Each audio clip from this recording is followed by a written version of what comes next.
Hey guys, Jeeps here, and welcome back to Tribes Ascend. Today we're going to be taking a look at the new patch that was just released, which is the Raid and Pillage update.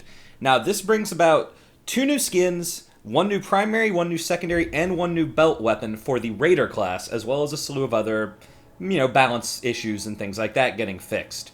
So, let's take a look at what the Raiders are getting first, because that's the meat of this patch. So, for your primary weapon, in addition to the Arcs Buster, which is the sticky grenade launcher, and your basic grenade launcher, the Raiders are now getting the Plasma Gun. The Plasma Gun is a small radius, relatively quick firing for an explosive weapon, impact explosive weapon, which means it's sort of like a spin fuser in that regard, in that it is a projectile that explodes on impact. However, unlike a spin fuser, it has a clip of 10 and a very high ammo capacity. It does do less damage, but it gives, from what I can tell, the Raiders kind of a nice alternative to the grenade launcher and the Arcs Buster, which are primarily useful indoors due to their timed explosive nature. While yes, the grenade launcher can explode on impact, it's an unwieldy weapon to get an impact hit with. Next, for secondary weapon, they get a second SMG option. They currently have the NJ4 SMG, which is a very, very fast-firing SMG. The NJ5B, however, slower firing, but considerably higher damage. This thing does about 140 a tick. It does fire quite a bit slower, but this thing packs a huge punch, is very accurate, and actually is scoped. So, gives them a bit more of a long-range option.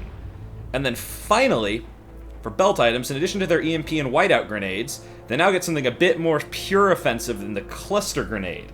Now this is pretty much a big frag grenade, which explodes into a bunch of smaller grenades on impact. It's similar in that regard to the MIRV launcher the Juggernaut has. In fact, in one of the patch notes I read, it is actually referred to as a MIRV grenade, so I'm assuming they changed the name at the last minute and it's still in there or something. But yeah, it works similar to the MIRV launcher. I can see this being incredibly useful for clearing a flag stand, just because it's a pretty big radius explosion, followed by a bunch of smaller explosions. I mean, what more could you want? That's a lot of explosions. Finally, 2 new skins. So in addition to Diamond Sword and Blood Eagle, you are now going to have the option of the Mercenary skin, which, if I had to guess, based on this and the Infiltrator update, is going to be a theme for every class is going to get an unaligned, so to speak. They're just, saying not Diamond Sword or Blood Eagle skin, which will be the Mercenary skin. I actually quite like this one a lot. I like it a lot more than the Infiltrator's Mercenary skin, mostly because this one has sleeves. If it wasn't for that, I'd love the Infiltrator's Mercenary skin. Second skin they get is the Griever, which this guy is brutal looking. No helmet, still no sleeves, but pretty big gauntlets, and honestly, despite my misgivings about what I just said about the Infiltrator's Mercenary skin, I think this guy looks really cool. Sure, he doesn't have a helmet, but I don't know, that armor's pretty intimidating looking. So, definitely might be worth picking up if you are looking for a change. On their own, the Griever skin is 975 Tribes Gold, Mercenary skin is significantly cheaper at 675 Tribes Gold.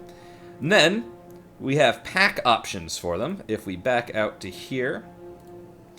Much like the Cloak and Dagger pack, there is a premium pack that will give you everything included in the Cloak and Dagger update for 1620 Tribes Gold. You can get all the weapons and the Griever skin for 1282, Mercenary skin for 1132, and just the weapons on their own for 800 Tribes Gold, which is a pretty solid deal if you are looking to buy them with money and not unlock them.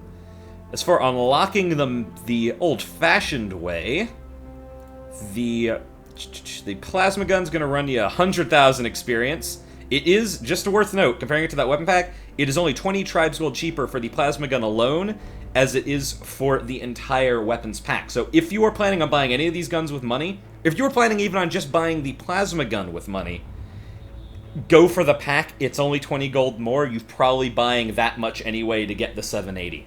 But yeah, 100,000 experience for the Plasma Gun, 75,000 for the SMG, and then your grenades are going to run you 42,000. Anyways, let's take a quick look at these in action. I don't have any of them unlocked. In fact, I've really just logged on to even see they existed. Let's take a look at them in some target practice, just get a demonstration of how they work. Alright, so on a direct hit, the Plasma Gun hits for about 500. That's pretty formidable for a weapon of this speed and accuracy.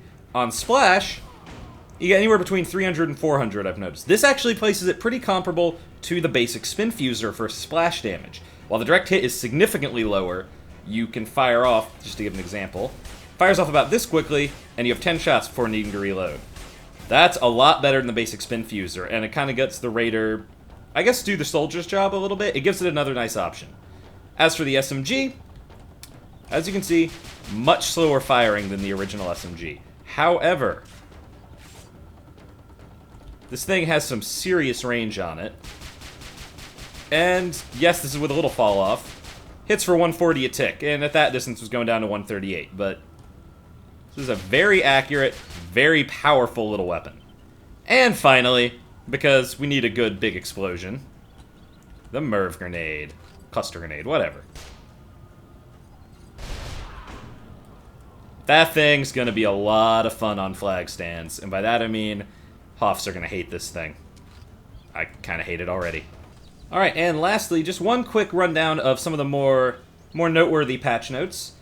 Prism mines have been buffed by about 14%, which is great because they've always been a little lackluster. Likewise, the Brute's light sticky grenades by about 10%, and the Doombringer's heavy bolt launcher by about 7%. All three of these were, just in general, lackluster weapons. I mean, no one took the heavy bolt launcher, really. Sticky grenades always lose out to prism grenades. And prism mines just don't get used, mostly because of the Infiltrator having sticky grenades. So hopefully this might change this up a bit, and maybe might see some more defensive Infiltrators and things lying around. And, finally, maybe the most important note of this update, but much more important than any of the Raider stuff, than the balance issues, custom servers are now live. They are not in the little beta test they had after the game went live. You can now rent and manage custom servers, set them up however you want. They have different rules for how XP can be accrued on them, and so on and so forth. I'll link the full patch notes in the description under this video. It's definitely worth taking a look at. But yeah, guys, that has been the Raid and Pillage update. I'm looking forward to trying out all this new stuff in an actual game. I do quite like the Raider. It's a great class. So yeah, hope to see you in game. I've been Jeeps, and I'll talk to you guys later.